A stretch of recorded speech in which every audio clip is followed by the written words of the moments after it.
mga uniformed personnel, katulad po ng ating mga ka-partners sa private organizations. We don't worry po, we ensure there is physical distancing, there is schedules, hindi po tayo nagsasama-sama sa isang lugar. Ang layunin lang po ay makontinue natin at masustena ang pagkukolekta ng dugo para meron po tayong sustained na blood supply for the rest of the country.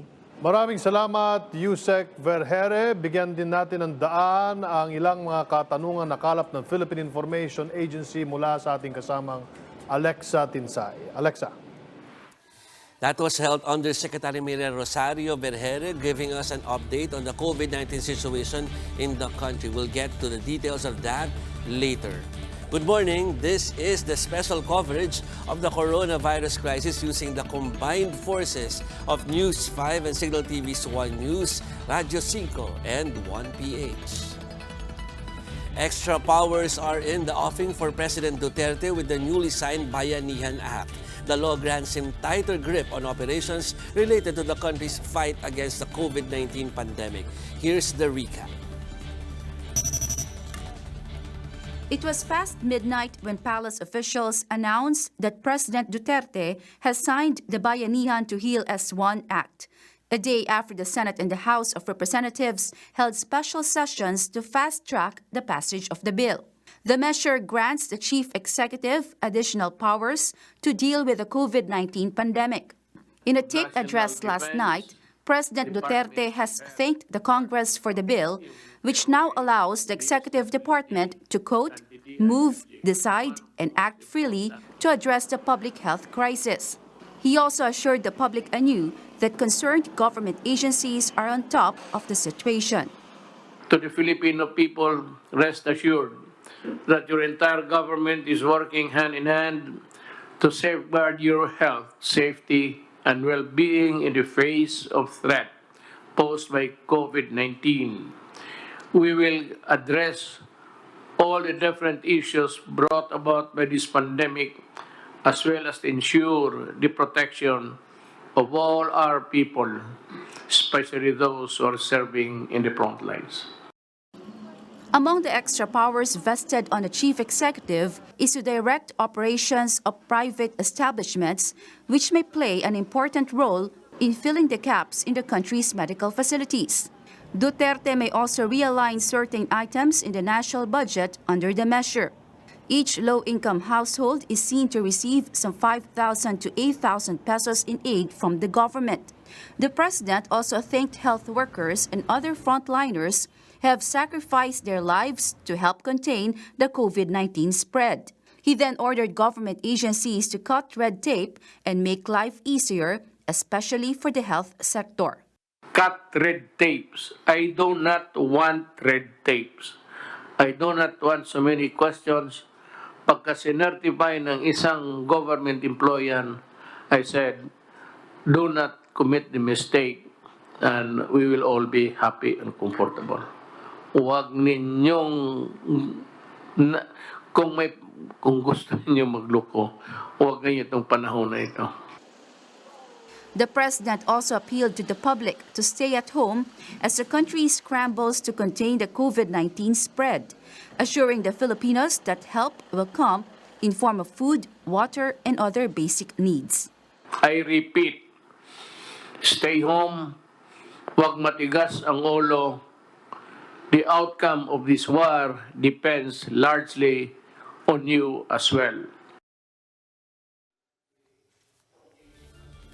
With the passage of the Bayanihan Act, House Speaker Alan Peter Cayetano now calls on the country's leaders to set aside politics and work together in the fight against COVID-19. Cayetano says this is the time for government officials to do their job while asserting the urgency of the law that aims to ease the burden of Filipinos affected by the enhanced community quarantine. The House leader also appeals to the public to give President Duterte and the government a chance to implement the urgent measures with greater flexibility at this time of emergency. Samantala, tigil operasyon na po ang maraming airlines sa bansa dahil sa patuloy na pagbaba ng demand ng mga biyahe. Pero ang paglilinaw po ng mga otoridad, hindi ito nangangahulugang sarado na ang mga paliparan. At para sa update, magbabalita ng live si Gerard de la Peña. GDP, kamusta? Jovi, lalo na nga nawala ang sigla at lalo na nga naging tahimik itong NAIA Terminal 3 dahil nga sa desisyon ng maraming airline na suspindihin muna yung kanilang operasyon. Sa isang pahayag ay kinumpirma ng Philippine Airlines na ngayong araw na nga muna ang huling araw ng kanilang operasyon. Mamayang 10:10 ng gabi ang huling flight ng PAL papuntang San Francisco sa Amerika. Bukas naman nakaschedule ang mga huling flight na papalapag dito sa NAIA. Manggagaling ito sa Los Angeles, Tokyo, Narita at Jakarta at sa March 27 naman ang mga flight na galing sa New York, San Francisco at LA. Kanselado na ang lahat ng domestic flight simula pa nitong nakaraang linggo. Target naman ng PAL na makabalik sa operasyon sa April 15 kapag tapos na ang lockdown. Ang Emirates naman kahapon din ang huling flights. Sa pahayag din nitong Lunes, sinabi ng Emirates na kinailangan nitong magsuspende muna ng operasyon sa ilang mga stations nito dahil sa baba ng demand. Nitong nakaraang linggo, kanselado na ang mga flights ng Cebu Pacific at puro cargo flights na lamang nito ang nag-ooperate sa ngayon. Ayon sa Civil Aviation Authority of the Philippines, ang mga may-schedule lang na flights sa ngayon ay ang Japan Airlines, China Airlines, Cathay Pacific, All Nippon Airways, Korean Airlines, Gulf Air at ang Singapore Airlines. Nakipagpulong na rin ng DOTR sa mga airlines para malaman ang dapat gawin sa mga worst-case scenario, kabilang na ang posibleng pagpapasara ng terminal o ng buong paliparan. Ililibre na raw ng mga otoridad ang mga rental charges sa mga terminal at gagawin itong mas mahaba sa isang buwan kung magtatagal pa ang quarantine. Jovi, may nakuha rin tayo impormasyon na sinabi ng Philippine Airlines sa mga empleyado nito na mag-avail na lamang sila ng kanilang vacation leaves o kung ayaw nilang mabawasan ito ay mag-file na lamang sila ng leave without pay hanggang magbalik ang kanilang operasyon sa April 15. Jovi. Alam mo, Zer, nakapanibago yung likod mo. Usually, dyan yung maraming tao dahil nakapila, papasok at palabas ng terminal. Pero lilawin lang natin, GDP, mga airline sa bansa lang ba yung nagsuspend ng operasyon? Ibig sabihin, meron pang pwedeng makauwi sa bansa natin, katulad ng mga OFW na gusto munang umuwi. Alam mo, Jovi, medyo mahirap yung sagutin yung tanong yan kasi yung itong desisyon ng mga airlines ay depende sa kanilang management. So far, itong mga nagkansela dito sa atin, ito pa lang yung mga flights to and from Manila. So yung mga ibang airlines na nag-ooperate pa sa ibang bansa, kung may masasakyan pa yung ating mga OFWs, well and good, makakauwi pa sila dito. Pero kung wala na talaga airlines na nag-ooperate papunta dito sa Pilipinas, yan, mahirapan makauwi yung ating mga kababayan. Jovi. GDP sa mga pupunta ngayon sa mga paliparan, dahil meron pa naman mga remaining flights, ano yung mga kailangan nilang tandaan, mga tips? Good question, Jovi, dahil ang dami nagtatanong sa atin tungkol dyan sa aspetong yan. Pwede namang maghatid papunta dito sa airport, pwede ring sumundo. Yun nga lang, driver lamang dapat ang laman ng sasakyan. At yung itong driver na to, kung maghahatid o susundo, kailangan dala niya yung pinaka-flight itinerary o yung pinaka-ticket para ipakita sa mga checkpoints in case matanong siya. Jovi. Okay, panghuli na lamang yung cargo ay magtutuloy-tuloy kasi siyempre may mga ina-expect tayo mga paparating na mga at least yung mga supplies yun ba ay hindi titigil? Jovi, so far sa mga nakuha nating impormasyon, meron pang 5 airline na nagsasagawa ng cargo operations. Ang sure ako doon sa 5 airline na yon ay ang Philippine Airlines, nag-ooperate pa rin ng cargo, at ang Cebu Pacific. So tuloy-tuloy pa rin yung pagde-deliver nila ng mga iba't ibang goods sa buong bansa. Jovi. Okay, maraming salamat, Gerard de la Peña. Meanwhile, Senator Sherwin Gatchalian is proposing to implement a grace period for loan payments to public and private financial institutions. He suggests a 30-day grace period for loans, payments, rental fees, and credit card purchases due to banks and quasi-banks, financing and lending companies, as well as the GSIS, Pag-ibig, and SSS. Gatchalian says unpaid dues amid the enforced community quarantine should not incur interest, penalties, fees, or other charges. Persons with multiple loans should also be given his proposed minimum of 30-day grace period for every loan. We'll pause for a short break. Our special coverage on the Luzon quarantine will be right back.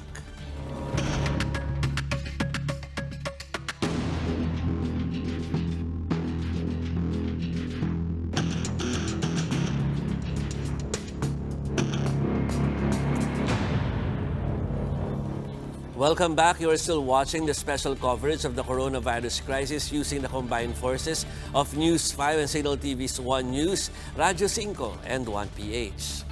Kakapasok lamang po na balita. Kumpirmadong tinamaan ng COVID-19 si Senador Coco Pimentel. At para po sa iba pang detalye, makakausap natin sa linya ng telepono si Mean Los Baños. Mean, kamusta ang Senador? Sir Jovi, alam mo, ibinahagi sa pamamagitan ng isang text message ng Senator Coco Pimentel ang malungkot na balitang positibo siya sa sakit na COVID-19. Nagpa-test nitong nakaraang Biyernes, March 20, ang senador at lumabas daw late last night, March 24, yung resulta at sinabi nga na positibo siya at sa COVID-19. Simula nun daw, ang kwento niya sa kanyang mensahe sa atin, sa mga Senate reporters, simula daw nung huling araw ng sesyon nitong March 11, medyo nilimitahan na raw ni Senator Coco yung kanyang movement. Bagamat mukhang lumalabas-labas pa rin siya, ha. Sabi niya, sa ngayon daw, ang gagawin niya ay tatawagan niya at inaalala niya actually, Sir Jovi, lahat ng mga nakasalabuhan niya noong mga crucial days na yon na nasa Senado pa siya. Dahil alam naman natin yung huling araw ng mga sesyon, ang dami pang bumibisita sa mga senador, ang daming pumupunta sa session hall, so medyo marami-rami, safe to say, ha, ang kanyang malamang na nakasalamuha noong mga panahon na yon. Sabi naman ni Senator Pimentel, sumailalim siya sa self-quarantine upon the doctor's advice, consistent with the protocol, at pakiramdam naman daw niya sa awa ng Diyos, on the way to recovery na siya. Bagamat hindi niya sinabi sa kanyang statement kung ano ba yung simptomas na naramdaman niya o kung gaya ba ni Senator Mig Zubiri na asymptomatic o walang simptomas na naramdaman. Sa ngayon, Sir Jovi, humihiling ng panalangin ni Senator Coco Pimentel hindi lamang para sa kanyang sarili, kundi para sa kanyang may bahay na sikat na mag-give birth na o manganganak na sa kanilang unang baby girl sa mga susunod na araw. At nalulungkot sa Senator Coco dahil hindi niya masamahan yung kanyang may bahay sa mga panahong ito dahil syempre siya nga ay may sakit. Nagpapasalamat din ang senador sa mga frontline medical workers throughout the country, sabi niya, for putting their lives at risk on a daily basis to bring a halt to this pandemic. At sa huli, nagpaalala na lamang siya sa huli na sumunod sa mga protocol, sa mga regulasyon ng community quarantine measures, maghugas ng kamay, ayusin yung personal hygiene. Sabi niya, ito lang talaga yung paraan para malabanan itong sakit na to. Quote-unquote, sabi niya, I have faith that together we can overcome these challenging times. Please take care. Thank you and may God bless the Philippines. Yan yung kanyang mensahe, Sir Jovi. Okay, Mean, yung we appreciate the fact na ang senador ay gumagawa ng sariling listahan para doon sa contact tracing, pero para lang daw masigurado, may mga nagtatanong lang para naman daw malaman din nila kung pwede silang mag-isip ng kanilang susunod na gagawin. Nandun ba sa session last Monday si Senador Pimentel? Ay, wala siya. Itong special session, kasama siya doon sa, if I'm not mistaken, 8 senador na absent doon. Hindi, more than 8. Kasama siya doon sa mga senador kasi 12 lang yung nakarating doon sa special session na yun. Kasama siya sa mga hindi dumalo sa special session noong Lunes. At nung tinanong nga natin siya, sabi niya sinabi na niya noon nag-undergo siya ng self-quarantine. Pero hindi pa niya alam that time. Sabi lang niya for safety measures, sabi niya protocol kasi nga nakahalubilo nila sila Senator Migs nung bago matapos yung sesyon. Again, Sir Jovi. to clarify, siya ay naka-self-quarantine hanggang sa ngayon dahil nga nagpositibo na rin. Pero dahil nga merong sitwasyon doon sa kanyang pamilya, ay hindi pa muna siya umuwi o lumalapit sa kanyang pamilya lalo at mga anak or buntis yung kanyang asawa. Hindi lang malinaw sa akin ngayon, Sir Jovi. Marami pa kami tanong sa kanya pero so far hindi pa kasi sumasagot Senator Coco sa ating messages. I could only imagine malamang marami kasing mga get well soon messages na dumadating ngayon kay Senator Coco. Kung paano ba yung kanyang self-quarantine, kung kagaya ba kay Senator Migs na nasa loob din ng bahay, nakahiwalay lang ng kwarto, o humiwalay talaga siya ng bahay dahil nga, di ba, very vulnerable yung kanyang asawa na buntis at manganganak na nga. Kasi nga hindi niya alam in the past, March 11, medyo matagal na March 25 na ngayon, 'di ba? Ngayon lang niya nalaman na may COVID-19 siya. So hindi ko alam kung nagkaroon ba ng simptomas sa Senator Coco, kinutuban ba siya, kaya nag-quarantine siya agad o baka all this time medyo kasama niya yung wife niya. Hopefully hindi naman. So kaya ang hinihiling nga niya ng Dasal Center ay Sir Jovi, yung kaniyang may bahay na manganganak na in the days to come. Okay, may panghuli na lamang na tanong dahil alam naman hindi naman lingid sa kaalaman ng ating mga mamamayan na nagpa-test ng karamihan sa mga senador. Meron pa ba sa kanilang naghihintay panong resulta o lahat sila ay masasabi nating all in na at alam na nila at ito nga katulad ng nangyari ay alam na rin ni Senator Pimentel yung status niya? Wala pa kaming nare-receive na results nung huling 7 senador na yung sabay-sabay sila sa loob Yes. ng opisina ni Senate President Soto. Ang alam ko kasi, ang sinasabi nilang test na ginawa sa kanila, yung isa, yung FDA-approved na rin na mapili malalaman yung resulta. Lahat sila nag-negative doon. Pero yung sa test na nagagaling sa DOH, wala pa tayong nakukuhang resulta coming from them. Hindi natin alam kung na-receive na nila, wala pa, kaya binabalita sa media. But so far, si Senator Coco Pimentel yung pangalawa na senador na nag-positive sa COVID-19. And we're not sure kung saan niya nakuha yan, kung sa Senado ba o sa labas. Okay, maraming salamat, Mayan. Thank you. Tributes pour in as the Provincial Health Chief of Pampanga joins the country's latest casualties to COVID-19. Dr. Marcelo Hauchico succumbed to the coronavirus on Tuesday, concluding his personal and professional battle against the disease. In a Facebook post, his daughter Shelo says they are still thankful they were able to receive their father's test results before he passed away. The Pampanga Health Chief previously served as a doctor in rural communities. As of 3 p.m. on Tuesday, Pampanga has recorded 3 confirmed cases and 1 death. It is not clear whether Hauchico is already part of the latest tally. Local farmers are scrambling to match the higher demand for agricultural goods amid the Luzon-wide enhanced community quarantine. Prices of vegetables and root crops from Region 3 increased at around 10 to 40 pesos per kilo this week. Delivery issues due to checkpoints are still the biggest problem for farmers and buyers. In Nueva Ecija, local farmers admitted that their harvest this season might not be enough to match with the demands. The Department of Agriculture, however, promised to fix the delivery issues. They will also continue to monitor markets to avoid higher prices of agri products. Inulunsad po ng lokal na pamahalaan ng Pasig ang mobile palengke bilang sagot sa pagpapatupad ng social distancing. Layunin nitong bawasan ang bilang ng mga lumalabas sa kanilang mga bahay para mamalengke. Ngayon ngay may umiiral na enhanced community quarantine. Nagbabalita tungkol dyan si Hannibal Talete. Maagang pumila si Benedict para mamili sa rorondang mobile palengke dito sa Rosemary Lane sa Pasig. Ito na ang ikalawang araw na iikot ang mobile palengke na layong bawasan ang dami ng mga mamimili sa Pasig Mega Market. Yung karne wala pong baboy. Ano yung mga napamili natin? Magulay, prutas. Sasapat daw ito sa loob ng 3 hanggang 4 na araw ang kanyang pinamiling gulay at prutas. Si Aling Jenny naman, medyo nakulangan sa pagbili ng bigas. 2 kilo lang kasi ang ibinebenta sa kada mamimili. Gulay, isda, bigas. Wala lang ang baboy. Good for how many days yun na pamili niya? 3 to 4 days. Kailang yung bigas, tigda 2 kilo lang. Sa lalaki ng mga kasama ko, kulang naman yung 2 kilo for 3 days or 4 days, di ba? Sa kabila nito, nagpasalamat pa rin siya sa programa ng kanilang lungsod. Mas mura dito kasi yung dito sa may bagong ilog na palengking maliit, ang manok 200 dito 160 lang. So okay naman. Salamat kay Mayor Bico. Umaasa ang lokal na pamahalaan na makatutulong ang mobile palengke para lalo maobserbahan ang social distancing. Ngayong mahigpit na inoobserbahan ang enhanced community quarantine. Limitado lang kasi kada pamilya ang maaaring lumabas para bumili ng mga pangunahing pangangailangan.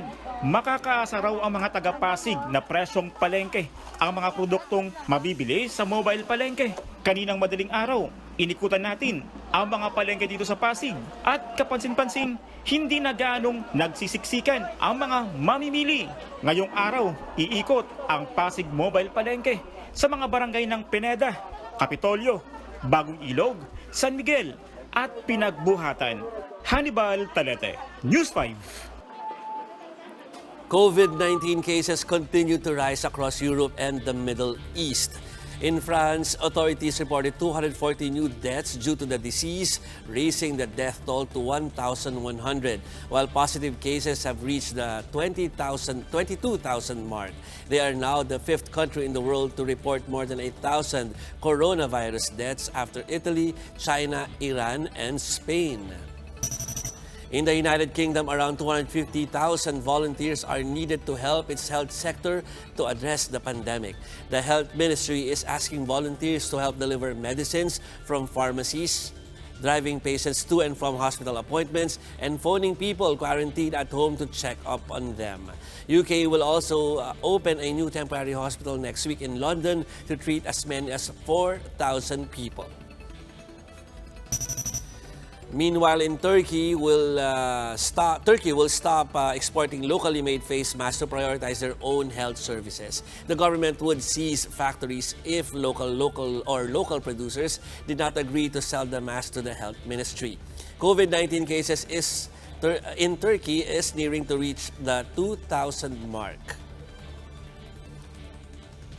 More stories are coming your way. This is the special coverage of News 5, 1 News, and 1PH and Radyo 5. Stay with us.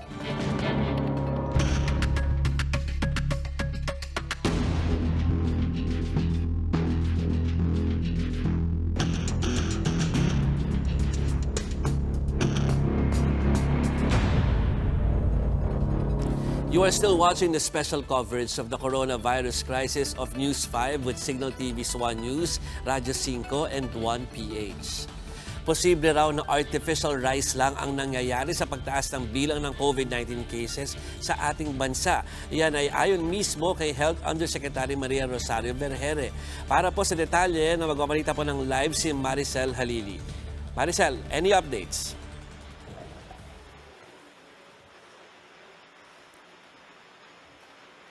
Tama ka dyan, Jovi. Kanina nga nabanggit ni Health Undersecretary Rosette Vergere doon sa laging handa briefing na huwag daw magugulat yung publiko kung bigla nating nakikita na tumataas yung bilang ng mga cases ng COVID-19. Kasi posible nga raw na artificial rise ito. Ibig sabihin, dahil nga doon sa ating limited capacity sa pagtetest whether positive sa COVID-19 or hindi yung isang kaso, nagkakaroon tayo ng backlog sa RITM at saka doon sa iba pa nating mga sub-national laboratories. Dahil dyan, ngayon lang natin kasi unti-unting napapalawak yung ating kakayahan para sa pag-e-exam at saka ngayon mas nagiging pulido na yung pagsasagawa ng proseso para dyan sa examination na yan. Kaya maaari daw na yung mga lumalabas na cases ngayon hindi na timely. Kumbaga, maaaring naipon na ito. Noon pa ito na kaso, kaya lang ngayon lang kasi dumadating yung resulta, kaya ngayon lang na isasama doon sa listahan ng mga COVID-19 na positive cases natin. Kaya niya sinabing posibleng artificial rise ito. Jovi? Maricel, doon sa kanyang interview kanina, doon sa katatapos labang na briefing na yon ay parang gusto niya i-tweak yung sinasabi niyang peak at saka yung mga figures na binigay niya base doon sa WHO na assessment. Meron bang substantial doon na mga figures na sinabi ang USEC?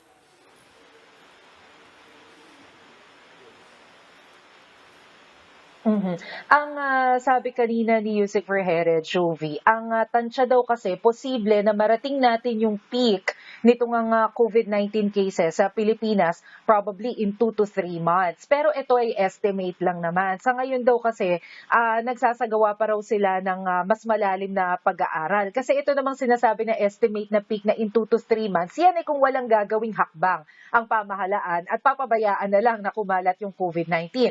But as we can see, meron naman din ginagawang hakbang ang gobyerno. Bagamat merong mga kakulangan, meron tayong ipinapatupad na mga paraan para mapigil yung spread ng COVID-19. Nandiyan na nga yung enhanced community quarantine, pagkakaroon ng social distancing para nga hindi magkaroon ng hawaan yung mga tao. So kapag naging successful ito, posible na hindi naman tayo umabot dun sa tinatawag nila na peak ng pagdami o numero ng COVID-19. And sana nga ma-achieve natin yun na hindi tayo umabot doon sa peak. Kaya patuloy daw yung pag-aaral ngayon ng DOH because doon sa mga previous na interview ni Yusek Vergere, nabanggit din niya na kasi posible nga daw na umabot pa ng 75,000 cases yung COVID-19 dito sa Pilipinas. Yan na yun sinasabi nilang posibleng peak kapag hindi natin napigilan dahil ang bawat isang COVID-19 positive maaaring makahawa ng 2 hanggang 3 tao. So kung yan ang pagbabasihan, aabot sa ganung numero. So ito yung tinatry natin na pigilan para hindi na mangyari. O sana nga hindi yan na mangyari, Mase. Pero bakit kaya hindi pa rin aprobado yung pagsasagawa ng testing sa ibang mga lugar tulad nga sa Marikina?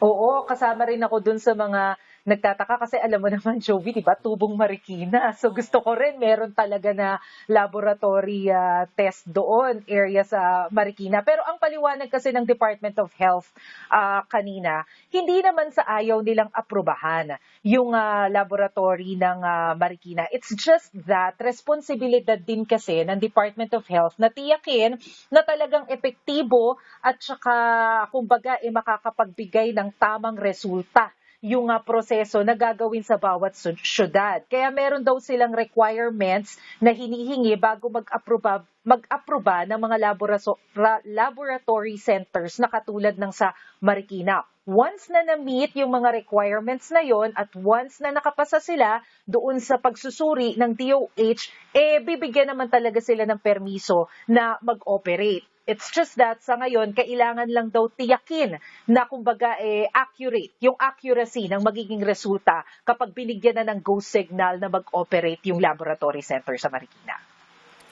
Maricel, kasama rin ba sa laging handa o kasama? Nakita natin ngayon na kasama doon sa laging handa press briefing si Manila Mayor Isko Moreno, no? So meron ba siyang mga bagong sinabi na inilalatag niyang plano doon sa Maynila laban sa COVID-19?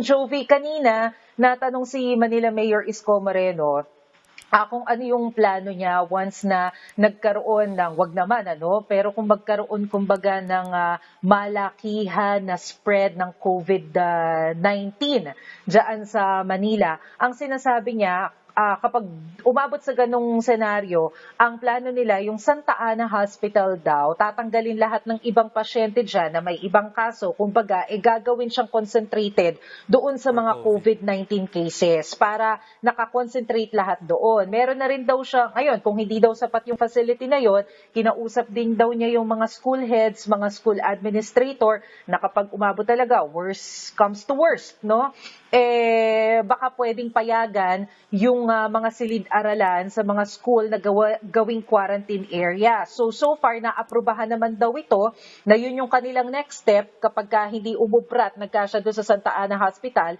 yung ilang mga silid, nasa approximately 5,000 rooms daw yan, na pwede nilang gawing quarantine area para doon sa may mga mild symptoms. Kasi ang problema daw sa Manila, yung nakatira sa isang maliit na bahay, inaabot daw ng 2 hanggang 3 pamilya. So hindi mo talaga maiiwasan na magkaroon talaga ng hawaan dahil nga magkakadikit sila. So kapag may mga mild symptoms para maagapan, kumbaga putulin yung pagkalat, ilipat na agad doon sa quarantine area. Kaya ngayon pa lang daw, namimili na sila ng mga unan, mga kumot, yung mga possible higaan kapag napunta sa punto na yan. Jovi? Okay, maraming salamat, Maricel Halili.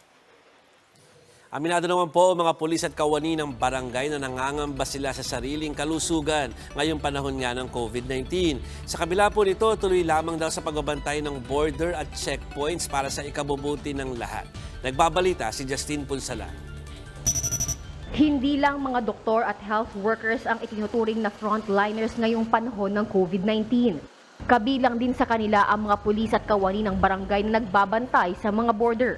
Nangangamba rin sila sa sariling kalusugan lalo't bulag sila kung sino sa kanilang nakakausap at nakakasalamuha ang posibleng tinamaan na ng COVID-19. It's very exhausting, tiring, and yung yung mental mental torture niya na at baka mamaya ikaw din yung mahawaan being at the front line. Sana naman kami sa ganito But ito nga lang kasi is hindi natin, ang pagkakaiba lang, hindi namin nakikita sinong kalaban eh.